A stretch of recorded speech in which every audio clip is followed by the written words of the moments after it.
Salut, je m'appelle Constance Mosnier, je suis créatrice de contenu sur YouTube mais également élève avocate. Aujourd'hui, je suis chez la Prépa Dalloz et on tourne des petites vidéos pour vous donner plein de conseils sur le CRFPA. J'ai eu la chance de suivre la Prépa Dalloz l'année dernière en 2023, l'année à laquelle j'ai eu le CRFPA.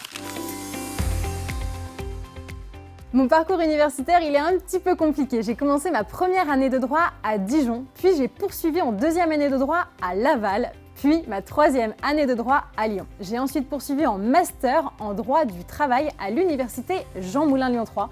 Et cette année-là, je me suis posé la question de savoir si je passais le CRFPA. C'est donc là que j'ai donné ma confiance à la Prépa Dalloz afin de me préparer au mieux à cet examen que j'ai obtenu du premier coup en 2023. Alors, passer le CRFPA, d'accord, mais est-ce qu'il faut choisir une prépa ? Pour ma part, la réponse c'est oui. Il faut impérativement être bien accompagné dans le cadre de sa préparation au CRFPA. Et j'ai donné ma confiance à la Prépa Dalloz pour être préparée au mieux. Alors pourquoi avoir choisi la Prépa Dalloz et qu'est-ce que la Prépa Dalloz offre finalement pour une bonne préparation au CRFPA? Ce que j'ai apprécié foncièrement, c'est notamment l'aspect prépa annuel, prépa estivale, stage d'été également. En effet, grâce à la Prépa Dalloz, tu vas avoir une multitude de choix, de formulations pour te préparer au mieux à cet examen. Me concernant, j'ai eu la chance de suivre la prépa annuelle avec le stage d'été. Et c'est donc le stage d'été qui m'a vraiment permis de me mettre à fond dans l'examen tout le mois d'août 2023 afin d'être préparée au mieux pour septembre.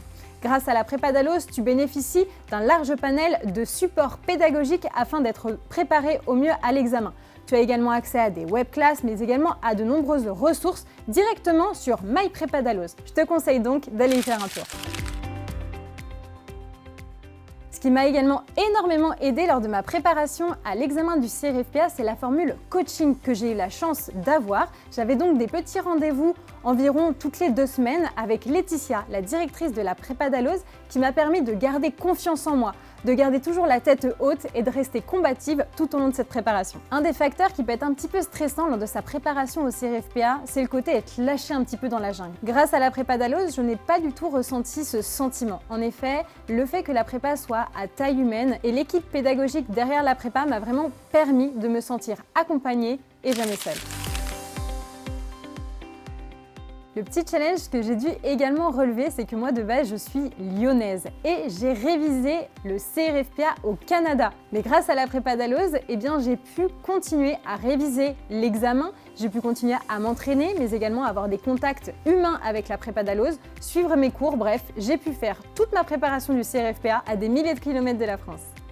Alors vous me direz, pourquoi la Prépa Dalloz et pourquoi pas une autre prépa ?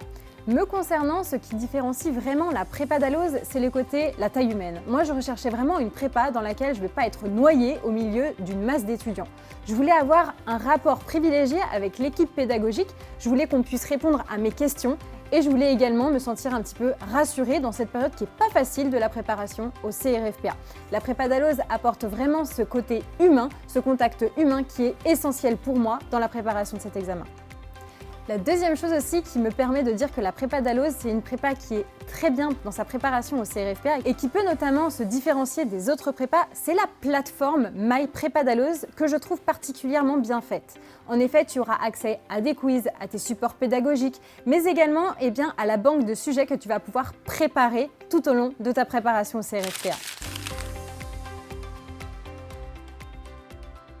Alors ma journée type dans la préparation à l'examen du CRFPA, c'est assez simple. Finalement, tous les matins, je faisais une épreuve d'examen, à savoir droit des obligations, notes de synthèse, procédure civile ou encore ma matière de spécialité droit social.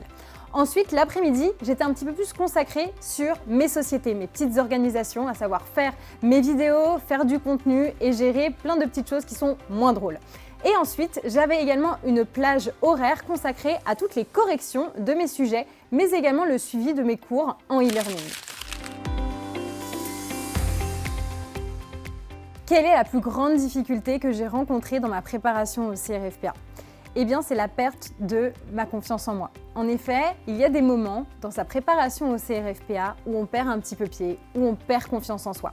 Pourtant, j'ai l'habitude de dire que ma préparation au CRFPA m'a permis essentiellement de prendre confiance en moi, mais il y a des moments, je suis pas infaillible, où j'avais un petit peu le moral dans les chaussettes. Quand tu as une mauvaise note en droit des obligations, quand tu as une mauvaise note en procédure civile, c'est vrai que tu peux tout remettre en question et te dire mais comment je vais réussir ? Alors comment j'ai surmonté ces petites difficultés ? Eh bien grâce au soutien notamment de ma famille et de la prépadalose. Comme j'ai pu le dire, en effet, j'avais la chance d'être accompagnée par Laetitia dans le cadre des coachings. Et le fait de pouvoir échanger avec une personne extérieure à ma famille qui était spécialisée dans l'examen du CRFPA, cela m'a permis de me canaliser et de reprendre confiance en moi. J'ai eu la chance de suivre donc le stage d'été en distanciel depuis Montréal et la prépadalose nous a délivré un emploi du temps qu'il fallait suivre un petit peu à la lettre. Cela m'a permis de me cadrer et de savoir ce qu'il fallait que je travaille en temps et en heure. Et ça, c'était super intéressant pour moi. J'ai donc suivi cet emploi du temps et je l'ai adapté évidemment en fonction de mes besoins et en fonction de mon emploi du temps personnel. Alors comment est-ce que ça se passait concrètement ? Le matin, j'avais une épreuve à faire, droit des obligues, note de synthèse, oh là là 5 heures, procédure civile ou encore ma matière de spécialité. Le midi, je me consacrais à une petite pause, je regardais souvent des petites séries, puis je reprenais mes révisions vers 14 heures avec toutes les corrections de mes anciens sujets. Ensuite, je consacrais une partie de mon temps à mes activités professionnelles, puis je reprenais un petit peu le CRFPA avec notamment les cas pratiques de chez Dalloz.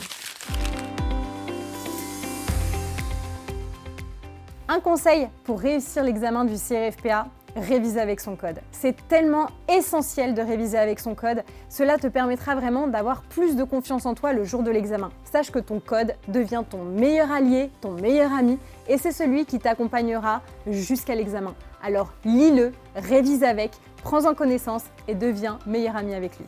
Tu peux être particulièrement fier de toi que de te lancer le défi de réussir l'examen du CRFPA et qui plus est, grâce à l'accompagnement précieux de la prépadalose.